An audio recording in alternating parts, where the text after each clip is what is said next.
ममता कुलकर्णी की जहां तक बात आती है तो ममता कुलकर्णी के जो रिलेशंस रहे हैं वो डी कंपनी के साथ रहे हैं। और डी कंपनी का बैकग्राउंड क्या है? ममता कुलकर्णी का डी कंपनी के साथ रिलेशन है, बैकग्राउंड उनका डी कंपनी के साथ है। और अचानक इतने वर्षों के बाद वो इस भारतवर्ष में प्रकट हो जाती हैं। ऐसा प्रकट होके एकदम से सनातन के कुंभ में आके बैठ जाती हैं। ऐसे कई फिल्म स्टार्स इस कुंभ में आए हैं, है ना। कई मॉडल्स भी आई हैं। हर्षा रिचारिया की अगर हम बात करें, वो भी आई। हमने कभी उस पे कमेंट नहीं किया। हमने कहा सनातन के साथ जुड़ने आई, बहुत अच्छी बात है। सनातन को समझने आई, बहुत अच्छी बात है। मगर ये जो केस है ममता कुलकर्णी की जहां तक बात आती है तो ममता कुलकर्णी के जो रिलेशंस रहे हैं वो डी कंपनी के साथ रहे हैं। और डी कंपनी का बैकग्राउंड क्या है? ममता कुलकर्णी का डी कंपनी के साथ रिलेशन है, बैकग्राउंड उनका डी कंपनी के साथ है। और अचानक इतने वर्षों के बाद वो इस भारतवर्ष में प्रकट हो जाती हैं।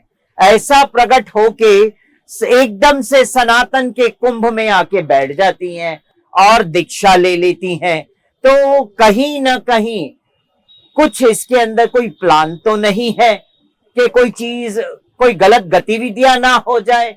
भाई डी कंपनी, मुझे ऐसा लगता है कि डी कंपनी कहीं ऐसा ना हो कि ममता कुलकर्णी का रिलेशन डी कंपनी के साथ है और कुंभ में आना, और कुंभ के अंदर ऐसा ना हो कि कोई ऐसी वैसी गतिविधियां हो जाए। ममता कुलकर्णी को बीच में रख के और सनातन और इस कुंभ के अंदर कुछ भी गलत गतिविधियां हो सकती है। इसीलिए आपके चैनल के माध्यम से मैं यही कहूंगी, सरकार से भी विनती करती हूँ, कुंभ के अधिकारियों से भी विनती करती हूँ कि इसमें कड़ी से कड़ी एक्शन लेना बहुत जरूरी है। और जूना अखाड़ा इसमें शांत और चुप क्यों बैठ गया है कि ममता कुलकर्णी के बारे में आप सब जानते हैं कि भाई उनका बैकग्राउंड डी कंपनी के साथ, और डी कंपनी का प्रोफाइल हम सब जानते हैं। डी कंपनी ने मुंबई जैसे एरिया में कई बॉम्ब ब्लास्ट करवाए, कई सारी गतिविधियां ऐसी हुई है। तो हम सब जानते हुए भी ऐसे एक व्यक्ति को हम दीक्षा देते हैं और सनातन में जोड़ते हैं। कहीं सनातन की आड़ में ऐसा ना हो कि सनातन को तोड़ने का कार्य हो, या कहीं ऐसा ना हो कि कुंभ के अंदर कुछ बम ब्लास्ट जैसा कार्य ना हो जाए आने वाले टाइम। ये आपने बहुत बड़ी बात कह दी है। तो क्या अगर ऐसा हुआ तो क्या किन्नर अखाड़ा इस बात से अनजान है कि उनका कैसी कंट्रोवर्सी में नाम रहा है? इसका जिम्मेदार कौन होगा? अगर खुदा ना खास्ता भगवान ना करे ऐसा कुछ हुआ तो जिम्मेदार किसको माना? देखिए, जिम्मेदार जो व्यक्ति ममता कुलकर्णी को यहाँ तक पहुंचाया, सबसे बड़ा जिम्मेदार वो है। और जिसे पता है कि ममता कुलकर्णी का बैकग्राउंड के बारे में, फिर भी उससे जोड़ा अखाड़ा के अंदर, ये मैं कहती हूँ सबसे बड़ी जिम्मेदारी उस अखाड़े की भी होती है। क्योंकि आने वाले टाइम में अगर कोई ऐसी गतिविधि हुई तो अखाड़ा सबसे पहला जिम्मेदार होगा। नहीं तो ये क्या अखाड़े की आड़ में, चूंकि कई बार ऐसा हुआ कि विवाद हुआ अखाड़े को लेकर भी, अखाड़ों में कुछ चीजों को लेकर भी। अब इस तरह के फिल्म स्टार जो विवादों में रहे हैं, अगर वो आते हैं तो और कुछ गलत हो जाता है तो क्या अखाड़ा जिम्मेदार नहीं होगा?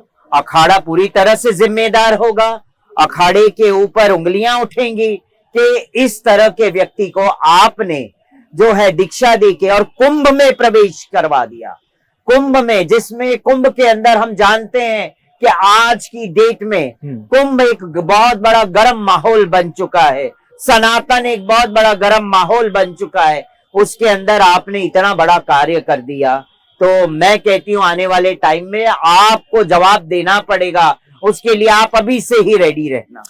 तो क्या ऐसा तो नहीं सनातन में कुछ लोग एंट्री करके अपने इस तरह का चोला डाल के जो काले दाग है उनको छुपाने की कोशिश कर रहे हैं, या कुछ लोग ऐसा करवा रहे हैं? ये बात एकदम सही है कि अपने पिछली बैकग्राउंड को धोने के लिए सनातन की आड़ ले रहे हैं, अखाड़ों की आड़ ले रहे हैं। मुझे लगता है कुछ चंद पैसे वैसे का लेन देन हुआ होगा और अखाड़े में जोड़ दिया। तो आप ये कह रहे हैं कि पैसों का भी पिछले दरवाजे से, या आप कह सकते हैं कि खिड़की से आदान सब प्रदान जानते हैं, आदान प्रदान होता है। बिना आदान प्रदान के किसी को महामंडलेश्वर की उपाधि नहीं देते हैं। जगत गुरु की उपाधि के लिए भी हमसे 2 करोड़ 10 करोड़ और 10 लाख और 70 लाख की मांग की गई थी। मैं आपको क्लियर बताती हूँ आपके चैनल के माध्यम से, जब हमने नहीं दिया तो हमने किसी परी अखाड़े से, महिलाओं के अखाड़ा जिसको मान्यता नहीं देते हैं, क्यों मान्यता नहीं देते? पैसा नहीं, इसीलिए मान्यता नहीं। आपके साथ जुड़ेंगे नहीं तो मान्यता नहीं। तो हम भी किन्नर होते हुए कहां से करोड़ों रुपए ला के अखाड़ा परिषद को दें और हम उनके साथ जुड़ें?